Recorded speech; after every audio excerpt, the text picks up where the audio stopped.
Right now, somewhere near you, someone is turning down a raise. Not because they can't use the money, because something in them has quietly stopped wanting it the way it used to. That sounds impossible. Money is supposed to be the whole point. But the real answer is far stranger than they just don't care about money anymore. Your brain was never built to want money. It was built to want what money used to mean. And once you understand the difference, you'll never look at a paycheck the same way again. Let's go back further than banks, further than coins, further than trade itself. For most of human history, there was no money. There was only status. Who eats first? Who mates first? Who gets protected when the group is under threat? Your ancestors lived or died based on where they sat in that hierarchy, and their brains built an entire alarm system around it. Neuroscientist Robert Sapolsky spent decades studying primate hierarchies, and he found something unsettling. In social animals, including humans, your position in the group affects your actual biology. Stress hormones, immune function, even how fast wounds heal. Status wasn't a preference, it was survival hardware. So when money showed up, thousands of years later, your brain didn't build a new system for it. It just plugged money into the old one. A bigger house became the new eats first. A better title became the new sits closer to the fire. Your brain took ancient software and ran it on new machinery. That's why a raise feels like more than a raise. It feels like safety. Here's where it gets strange though, because money is not actually status. It's just a symbol we agreed to treat as status. And your brain, that ancient hierarchy machine, cannot always tell the difference between the symbol and the real thing. Psychologist Barry Schwartz studied what happens when people are given endless options and endless upward paths. More choice, more opportunity, more ways to climb. You would think that makes people freer. It doesn't. Schwartz found that the more options people have for improving their position, the more anxious and dissatisfied they often become, because now there's always a better choice they didn't make. That's the trap. Capitalism didn't invent your hunger for status. It just built the most efficient delivery system in history for feeding it.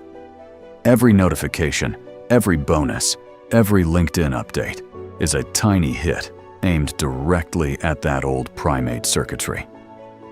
So why would anyone walk away from that? Picture someone at their desk at 11 p.m., finishing an email that could have waited until morning. Their body is tired in a way sleep doesn't fix. Somewhere in the last few years, the goal stopped being a good life and quietly became more. More followers, more square footage, more zeros. And one day, the question just arrives, uninvited. More than what? This is where economist and happiness researcher Richard Easterlin's work becomes useful. Easterlin found that beyond a certain point, rising income stops producing rising happiness for most people. Not because money stops working, but because our sense of enough keeps moving with it. We compare ourselves not to where we started, but to whoever is one rung above us. So the ladder never actually ends. It just gets taller every time you climb. Some people learn this and keep climbing anyway. It's not foolish. It's the ancient software doing exactly what it evolved to do. But some people hit a different moment, a parent's diagnosis, a body that stops cooperating, a quiet Tuesday where nothing is wrong, and yet everything feels hollow. And in that moment, something recalibrates. Psychologist Sonia Lyubomirsky has spent years researching what actually predicts long-term well-being, and her work keeps landing on the same conclusion. It's not income level, it's not job title, it's the ability to notice and savor what you already have, instead of constantly discounting it in favor of what's next. That single shift changes everything downstream of it. Because here's the part almost nobody says out loud. Walking away from the money race is not the easy option. It's the harder one. When you're climbing, the rules are simple. Earn more, save more, win the next negotiation. But the moment you decide enough is a real number, you have to answer a much harder question.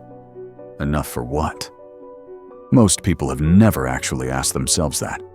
They've been so busy running the race that they never designed a finish line. So when they slow down, they don't find peace right away. They find silence. And silence, at first, is terrifying. There's a reason for that, too. Your identity gets fused to your climb. Ask someone what they do, and they'll usually answer with a job title, not a description of a life. Take away the climbing, even voluntarily, and you're left asking a much scarier question. Who am I if I'm not becoming something bigger? This is where the story usually gets told wrong. People assume the ones who step back are just lazy, or gave up, or got lucky.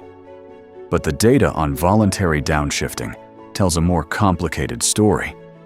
People who deliberately choose lower income for more time and autonomy often report a temporary spike in anxiety, followed by a rebuilding of what actually gives them meaning.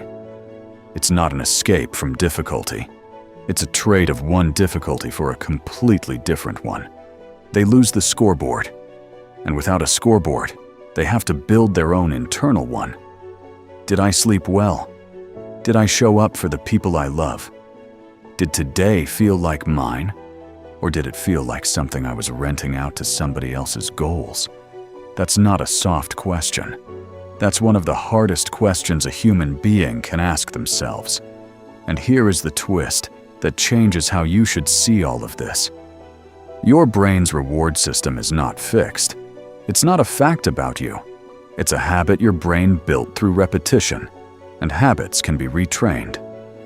Every time you choose presence over the next promotion, every time you sit with enough instead of reaching for more, you are not being weak. You are running a deliberate rewiring program on a 300,000-year-old survival machine. That's not nothing. That takes more discipline than climbing ever did, because climbing has the whole culture cheering you on, and stepping back mostly has silence, confusion, and the occasional worried phone call from your mother. So the people who quietly walk away from the money game are not the ones who failed to understand capitalism. They're the ones who finally understood it completely. They saw the machine for what it is, an engine built to convert your ancient hunger for status into infinite forward motion, with no natural stopping point built in. And they decided to build their own stopping point instead. Not because money is evil, not because ambition is wrong, but because somewhere along the way, they noticed the ladder was endless, and they decided an endless ladder was never actually the goal. Being alive for their own life was. So if you've ever felt guilty for wanting less than everyone around you seems to want, here's the reframe. Your brain isn't broken. It's not underachieving. It's simply asking the one question the entire system was designed to make you forget. Enough for what? And the moment you can actually answer that question, you stop playing a game that was built to never let anyone win.